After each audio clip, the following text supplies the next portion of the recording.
Welcome back to the Peace and Purpose podcast. My name is Corbin Elliott, and I am super excited to have a special guest with me today, Sammy from Successful Millennials Podcast.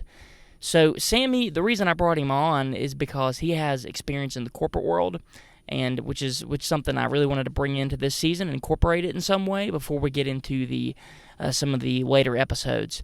So Sammy has 6 years of experience in the corporate environment, and I think it's 4 or 5 different roles in that time period.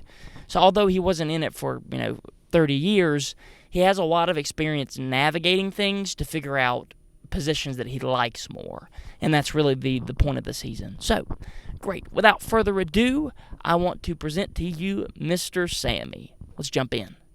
Sammy, what is up, man? We just had a lovely conversation on your podcast yesterday as of recording. How are you doing on this Tuesday? I'm doing well, Corbin. Thanks for having me, man. I'm excited to continue the conversation on your platform. 100%. Love the t-shirt. I am successful. Yes, he is. Going off of the theme of our podcast this season, you told me yesterday that you worked in the corporate world for a while. I just wanted to hear your basic thoughts, how you got into it, a little bit about your experience, just to get us kicked off here.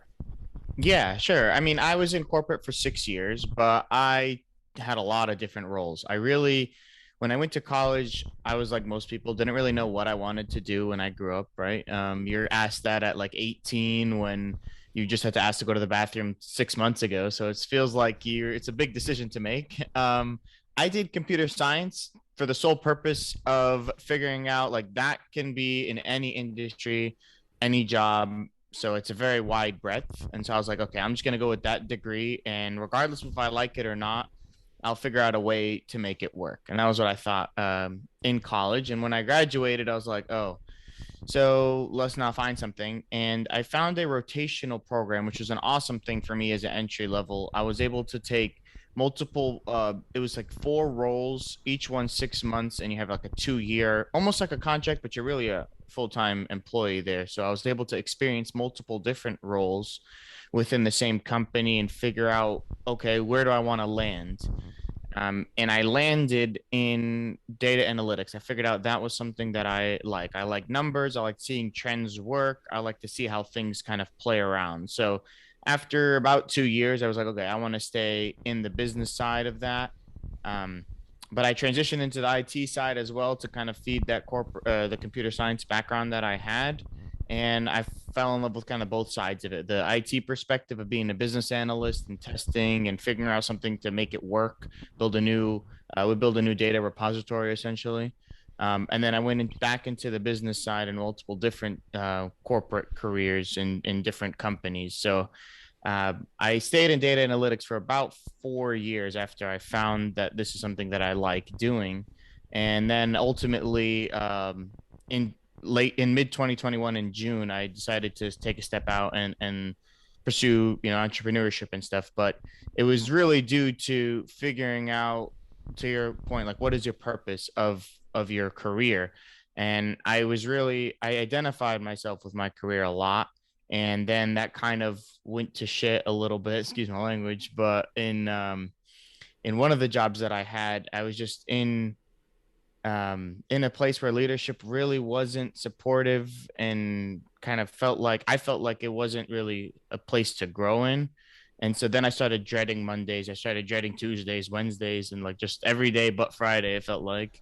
And that was it wasn't something I wanted to do my whole life. So I decided to leave that job. But we could definitely get into how to avoid that and how to set boundaries for sure, because I found that out the hard way. So were you okay with Thursday then? Yeah, I mean, Thursday, you can only do happy 50-50. hours. Yeah. Thursday is I got you. Yeah, I think you reflect the experience. I've noticed that too, like identifying even with myself with what I'm doing work-wise or things that produce income or whatever. I think that can be a dangerous slope. Because you're building your self-esteem off of one thing that is super fragile and can change any day. So that's super interesting. I wanted to continue just to dive into the concept of like being able to switch around and try things. I think that is super important.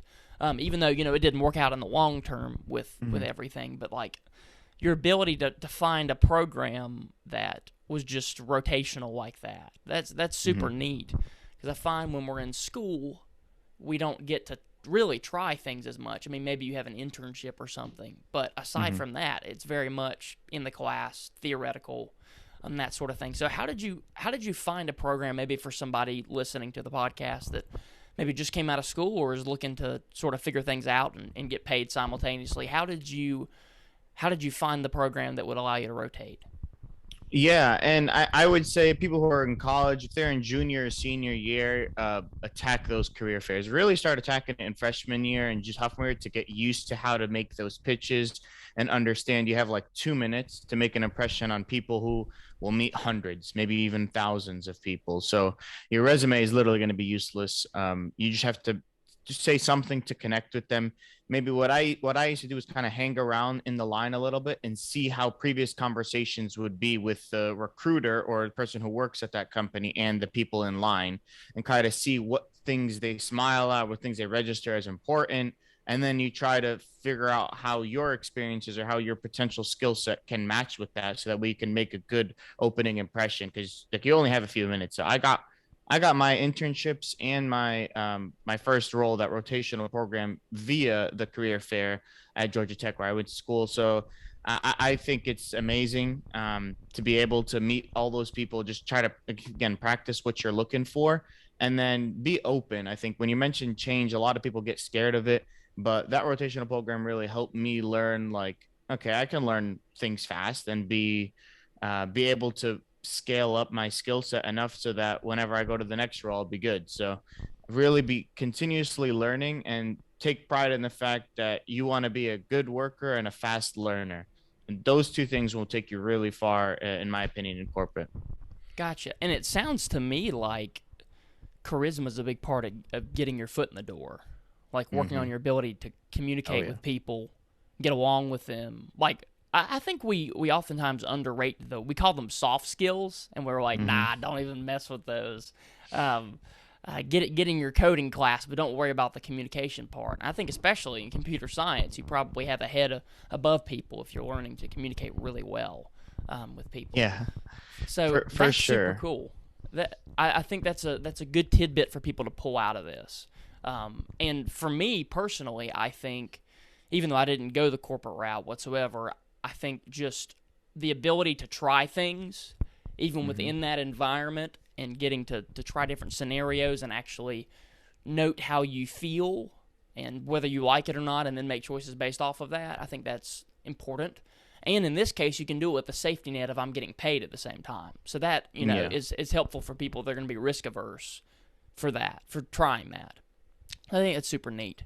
Super neat. So in the day-to-day drudgery, or not drudgery, I should not call it that. In the day-to-day, you didn't like it as much. What were your mechanisms for getting over that or overcoming that, or did you have any for that matter?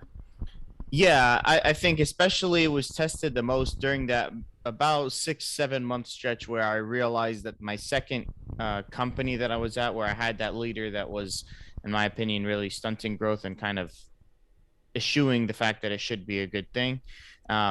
I really relied on my other outside habits. So, like, I would always hit the gym every day. I made sure to continue doing that and not lose the other parts of my identity, because, yeah, while work was the big one, there's still other things that you need to make sure you rely on, so that when one thing goes down, everything doesn't go crumbling. But then I started taking, like, notice in the fact where, okay, where can I help where I'm at now still? Like, how can I still make some sort of impact, or doing the things I like the most? And, if other things start to slip, then you start to figure that out. I mean, what I'm trying to say is, like, there's many projects that'll happen in corporate, and some things you're going to like, some things you're not going to like. But if you can start to figure out a way to deliver through others, that also, I use that as an opportunity to kind of build my leadership in a sense, where I started delegating other things and helping them teach them, because I was in a senior analyst role at the time.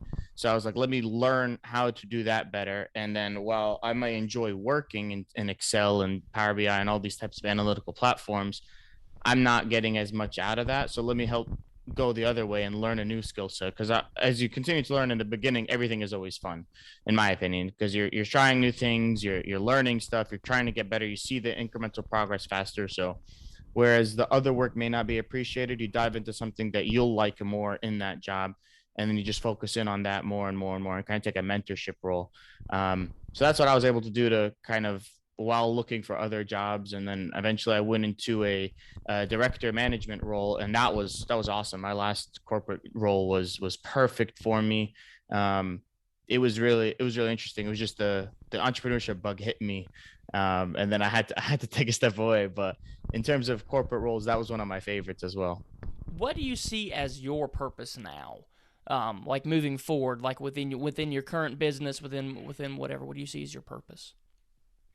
So I want to help people do the same thing I'm doing, right? Like living financially free, being able to do what you want to do, and kind of live life in purpose, right? So to me, the Successful Millennials podcast that I host now every week talks about 5 categories, with money being the first one. And because I think if you have that financial stability, you're able to take risks and do what you maybe can't do because of Right. other, debt and stressors that are on your life. So 100%. money. Agreed. Yeah. I mean, it's just so important. People think that, you don't want to be selfish and chase money, but you need to have that type of stress negated from your life. To sustain you, Physical yes. and yeah, agreed. Yeah. You don't have to be like a trillionaire, but enough to not have debt is good.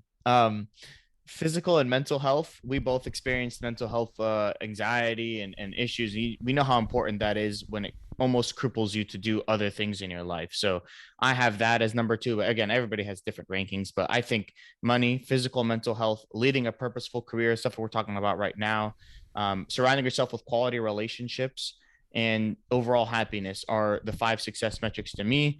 And I try to help people achieve that through discipline, through consistency, and through hard work.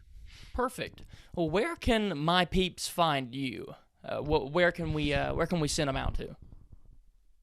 The podcast probably the best one. Successful Millennials Podcast, wherever you're listening to this podcast. I mean, Apple, Spotify, etc. All of them. We're on that. If you're on Instagram, FinanceZilla is also a way. I try to post tips and either recaps of episodes, summaries, tips for money, health, again, relationship, all these things that we talk about on the podcast. I post as well on Instagram. So whichever of those 2 platforms are best. Perfect. Guys, I will link all that in the description as I normally do. And yeah, definitely check this guy out. He's super cool, a different perspective, and I wanted him on because he had the corporate background specifically. So perfect. Sammy, thank you so much. You guys have a lovely day, and I will see you in the next episode. Appreciate it. Thanks, Corbin.